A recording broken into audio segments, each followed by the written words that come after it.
Oke, dilanjut Om Hendrat. Ya, makasih Mas Joko. Siap.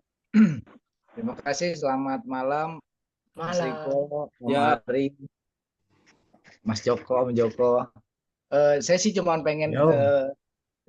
diantaranya adalah dikonfirmasi aja mengenai praktek mirroring ini. Yang pertama mungkin saya sudah cerita sama Om Joko.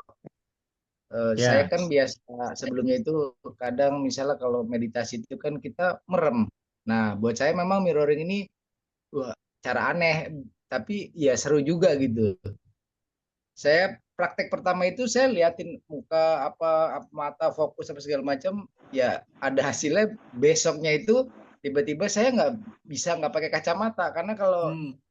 plus ya artinya buat saya itu udah keren gitu, Hmm. berarti ada yang lebih dari yang ini. Jadi ya sampai sekarang mungkin karena agak-agak berkurang mirroringnya atau gimana tetap masih nggak pakai kacamata. Itu yang pertama. Yang kedua, ini dalam ketemuan saya Mas ya, hasil dari mirroring itu.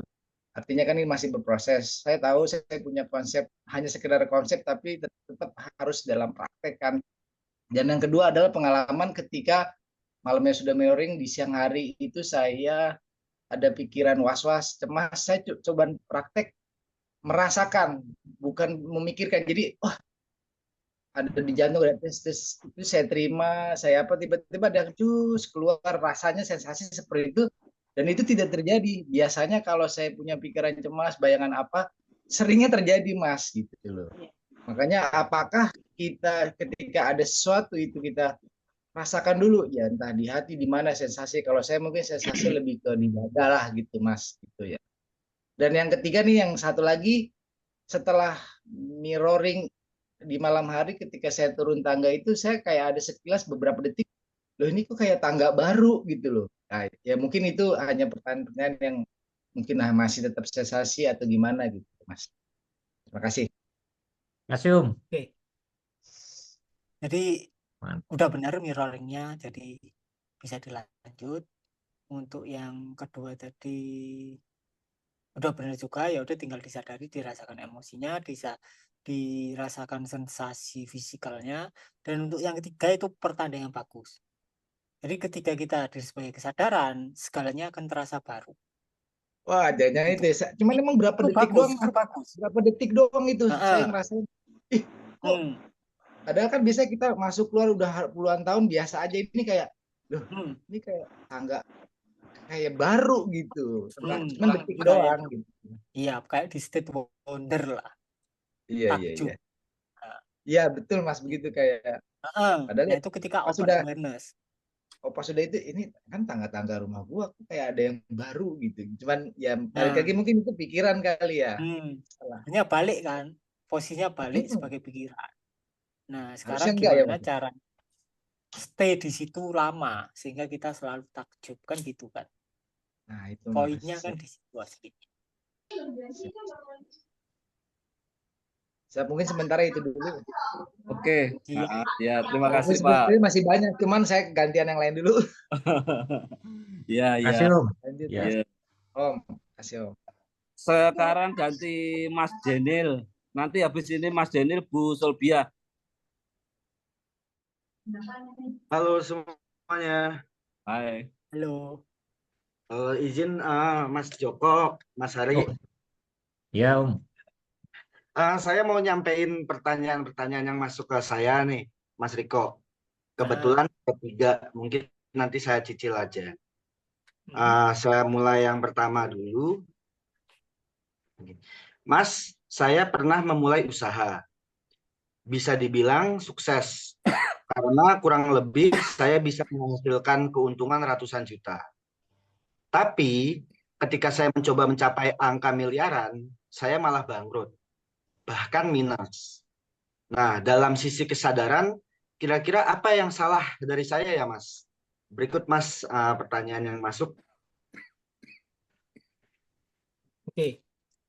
Jadi ketika kita udah dapat omset ratusan nih, kemudian mulai muncul, intinya gini, orang yang awalnya uangnya dikit, terus jadi banyak, terus semakin banyak, itu ketakutannya akan muncul semua. Nah, ketika ketakutannya tidak disadari, ketika ketakutannya tidak disadari, artinya dia akan takut kehilangan uangnya. Otomatis ketika takut kehilangan uang, otomatis akan disertai oleh keinginan untuk memperbanyak uang. Dan hampir bisa dipastikan 100% itu uangnya akan modiar. Jadi ketika uang kalian bertambah semakin banyak, kalian perlu aware terhadap satu sisi ketakutan kalian, yaitu takut kehilangan uang atau takut uangnya berkurang. Jadi itu perlu kalian sadari, karena itu rambatannya banyak nanti. Ketika kalian takut kehilangan uang, nggak kalian sadari, akan muncul keinginan untuk menambah uang. Dan otomatis ketika kalian ingin menambah uang, ya berarti kalian sedang ada di area nuansa yang kekurangan. Dan otomatis faktanya akan mengikuti kekurangan. Otomatis kalian bangkrut. Itu sudah bisa diduga. Jadi kebanyakan orang ketika usaha, terus booming, terus omsetnya bisa ratusan, tiba-tiba dia takut usahanya gagal. Atau takut omsetnya turun. Dan bisa dipastikan ketika itu tidak disadari, omsetnya masih turun. Atau malah bangkrut. Nah, itu perlu disadari ketakutannya kehilangan uang. Jadi semakin banyak uang kalian, sekarang ketakutan akan kehilangan uang itu makin keluar. Justru itu hal yang bagus sebenarnya. Ketika keluar ya udah biarkan. Ketika muncul ke permukaan ya udah biarkan, dinikmati sensasinya. Kalau udah kalian nikmati sensasinya ya aman. Nggak akan bangkrut. Itu. Oke? Siap. Oke. Berarti secara nggak langsung di dirinya itu masih menyimpan rasa kekurangan juga ya Mas ya? Iya.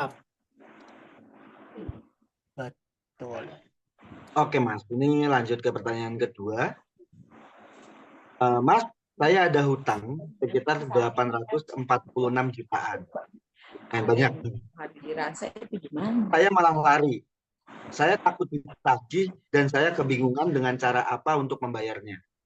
Bahkan untuk membayar bunga pun saya rasanya nggak bisa. Mohon pencerahannya Mas Riko. Waduh, ini pencerahan buat bayar hutang nih Mas. Gimana Mas? Ya itu, disadari diri yang berusaha mencari solusi. Jadi terlebih dahulu kalian perlu menerima kondisinya kalau sedang hutang dan memang tidak ada jalan atau kalian tidak bisa membayar, itu perlu kalian terima terlebih dahulu, kalian akui kondisinya, kemudian kalian baru bisa menyelami rasa takut kalian. Rasa takut nggak bisa bayar, rasa takut ditelepon orang, jangan dihindari. Itu.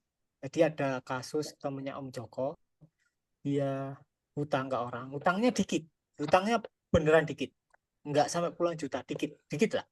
Tapi dia ketakutan sampai pergi keluar pulau dan lain-lain. Akhirnya dia tanya Om Joko, Om, aku lo ada hutang gini bla bla bla bla. Intinya Om Joko nyaran, ya udah disadari, jangan menghindar. Ketika ditelepon ya udah diterima, disadari ketakutannya, orangnya marah-marah ya udah disadari rasa nggak enak hatinya. Nah tiba-tiba ya udah pasti ada jalan untuk melunasi. Ketika kalian benar prakteknya, ketika kalian udah selami perasaannya apa adanya, itu hutang. Kalian mungkin realitanya masih ada hutang, tapi kalian terasa hutangnya itu baru lunas. Itu poin pentingnya. Tanpa kalian berusaha merasakan seakan-akan hutang kalian udah lunas, tapi secara natural kalian merasa kayak udah lunas. Karena kalian bahagia. Karena rasa bahagia itu diidentikan oleh pribadi kalian udah lunas hutangnya. Diri pribadi kalian, misal si Riko, si Joko, si Hari, si Daniel, ini akan bahagia ketika hutangnya lunas. Nah, ketika rasa takutnya disadari, otomatis dia bahagia.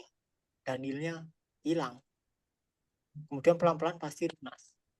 Nah, itu poin pentingnya di situ. Gampang kalau lunas hutang itu gampang. Itu gampang sekali. Siap Mas Riko, terima kasih. Ini satu pertanyaan terakhir untuk di sesi pertanyaan saya sesi ini.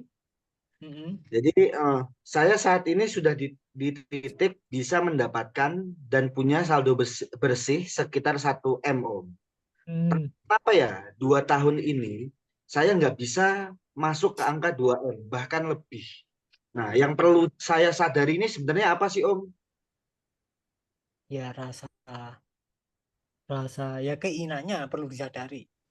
Ketika keinginannya disadari, kalian akan mampu menyadari layer-layer sumber dari keinginan kalian. Mungkin ada ketakutan kehilangan uang, mungkin ada rasa tidak layak. Nah, itu kalian sendiri yang tahu. Ketika kalian mau menyelami keinginan kalian masing-masing, mau menyadari keinginan kalian. Kalau memang sedang ingin uang 2M, ya udah disadari keinginannya. Ketika disadari nanti akan putar balik. Kalian akan mampu menyadari sponsornya. Kenapa kalian ingin uang 2M. Nah, ketika tersadar ya udah, pasti nanti tercapai. Itu gampang.